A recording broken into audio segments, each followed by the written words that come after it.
Republican Colorado Congressman Jeff Crank. Congressman Crank, welcome back. You sit on the House Armed Services Committee as well as the Natural Resources Committee. Nice to see you. Thank you, Anna. So we've had this breaking news in the last hour or so. I was hoping we would hear from the president. He did a phone interview with The Atlantic, and he says this new leader, Delcy Rodriguez, might be next. What did you make of this, and do you think she should have been the new leader sworn into office in the first place?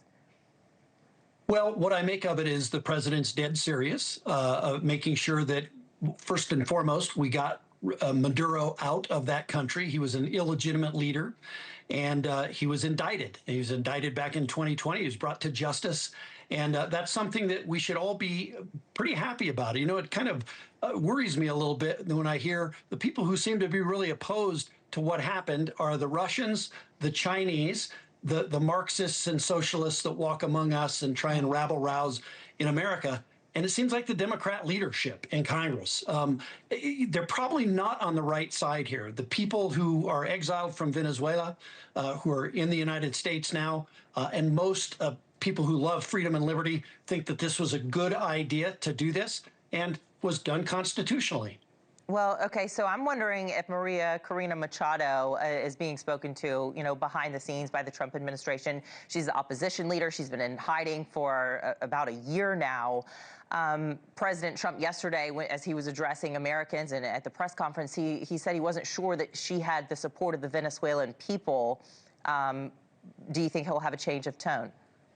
Well, I do believe that she does have the support of the Venezuelan people, but I think what the president's trying to do is let the Venezuelan people show that rather than it be something that the U.S. government installed Machado.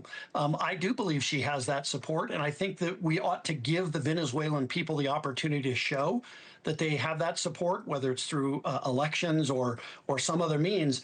But I think the president's being careful to make it, you know, so that it's not, she's not burdened with the burden that we, you know, the United States installed her as the new person here and had an overthrow. The people of Venezuela should choose their leader. I think they will choose her. Well, there have been protests. There have been a lot of supporters. There's also been protests, like here in New York City. They're saying they're fighting imperialism. But I heard one of Trump's supporters say that he's not fighting tyranny with tyranny. He's fighting tyranny with law and order, bringing Maduro here to face the charges that he's been indicted under, you know, and he had this $50 million bounty on his head and $25 million under Biden. I want to move to this, though, if we can. Congress is expected to be briefed on the military operation in Venezuela this week, as laid out by Speaker Johnson. And yesterday I spoke with North Carolina Republican Congressman Pat Harrigan about his thoughts on Congress not being notified beforehand. He found out from his wife. Listen.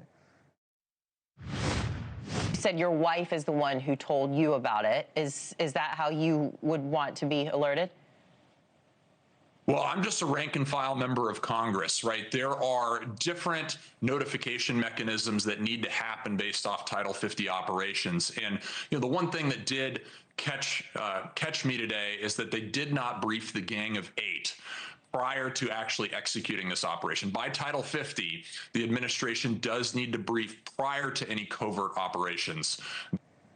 So what are your thoughts on the Gang of Eight apparently not being notified? Well, look, and I think Pat's right. I'm a rank and file member. I serve on the House Armed Services Committee with Pat Harrigan. You know, there shouldn't be an expectation on the part of members of Congress that we're all briefed on this stuff. Congress leaks like a sieve. There are people who sit there waiting to get this information. Respectfully, does the Gang of Eight leak? Yeah. No, they should be. The answer is the law should be complied with. That's the answer. So we need to find out if the law was complied with. If it wasn't complied with, then they need to be held accountable for that. They should comply with the law and brief the Gang of Eight when they need to be. I'm looking forward to hearing what the administration says about whether or not they were required to do that under this operation. Will we see Republicans all fall in line with the Trump administration on this for fear of being primaried? Are there more voices that would go in line with Democrats on this one? Well, look, I think, you know, to me, this operation as it's unfolded, I've learned more, obviously, about why it was done and how it was done. this is really going after a legal issue here, right? He was indicted. He and his wife were indicted in 2020, and they went out and did this. It's very similar to what happened with Manuel Noriega. And so we ought to give the president some deference. I love these Democrats who there were 530 drone strikes during the Obama time. I wasn't a member of Congress then, but I did have a public profile in life. I wasn't on the President Obama 534 times. We need to let the commander-in-chief be commander-in-chief, and we also need to have oversight. The Constitution is intentionally vague in its Article 2 protections for the president as commander-in-chief, and its Article 1 protections for Congress as the power to declare war. So there's that purposeful rub that our founding fathers set up, and we need to always be mindful of that. I think it's really important that a big part of the story today is just the military might that has been on display in these strikes in Venezuela and what the Trump administration has been able to do. Earlier on the show, I had Rob O'Neill, former Navy SEAL, on. Here's what he said about, this mission. If one part of this well-oiled machine had been compromised, the whole thing could have been compromised. Listen here. What's nice about this is we're able to see the unsung heroes like Cyber Command and stuff like that. You got to figure we flew about 150 aircraft into Venezuelan airspace and they didn't know it. Why is that? Well, we turned them off. And that's just awesome. I mean, guys like me, I can carry a sledgehammer and a gun and go where I'm told to go. But to see what we can actually do, how we can turn people off, turn on different flares that the naked eye can't see. I don't want to get into a lot of tactics. Even though this guy was in the side of a mountain in a safe room, we have the capabilities to get in there. We've learned that the president, when he addressed Americans yesterday in the media, he said that nobody was killed, no American military members were killed, but 2 were injured. Have you heard anything about their conditions? The only thing I've heard is that they are non-life-threatening injuries. They're serious injuries, but non-life-threatening. That's what I've heard. And we, of course, pray for their recovery and for all the men and women who performed this. And Rob O'Neill is right on that 100%. The men and women of the United States military, the way that they did this, Maduro and his wife never had a chance. They were going to be captured. There was no intent ever to kill Maduro here. I mean, obviously, we'd have to use deadly force if it was necessary. But this is the rule of law being executed by the United States of America. And our brave men and women who did that, I couldn't be more proud of them. Yeah. And when we share stories like this, it makes us really thankful for the zip codes that we were born into. Yesterday, I had the opportunity to speak to a Venezuelan immigrant. Millions have had to flee the country while they're living in squalor and chaos and trying to figure out how to find their next meal sometimes. Take a listen to Daniel DiMartino.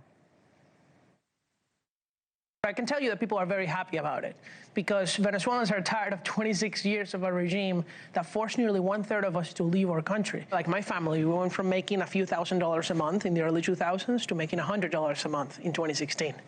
Wow. I had to put my fingerprint in a scanning machine so that the government could tell me what I was allowed to purchase. That is what socialism is in Venezuela. It's one of the happiest days of my life. He was challenging Trump a month ago, saying, you're a coward, come and take me.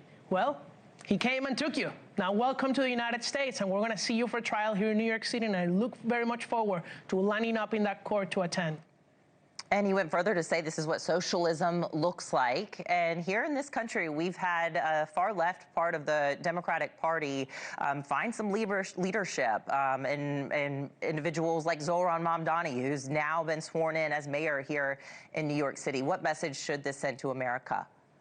Anna, that was said so well, and I think it's so true. We take it so for granted in the United States. I was born in America. All of us who have been born in America and were blessed to be born here really take it for granted. As long as we have a nice cell phone plan and, we can tune into any streaming service we want, we're fine. We think life is good. But, around the world, people are still yearning to get here. It's why they risk their lives going on shark-infested waters in the Caribbean to try and get here to freedom and to liberty in America.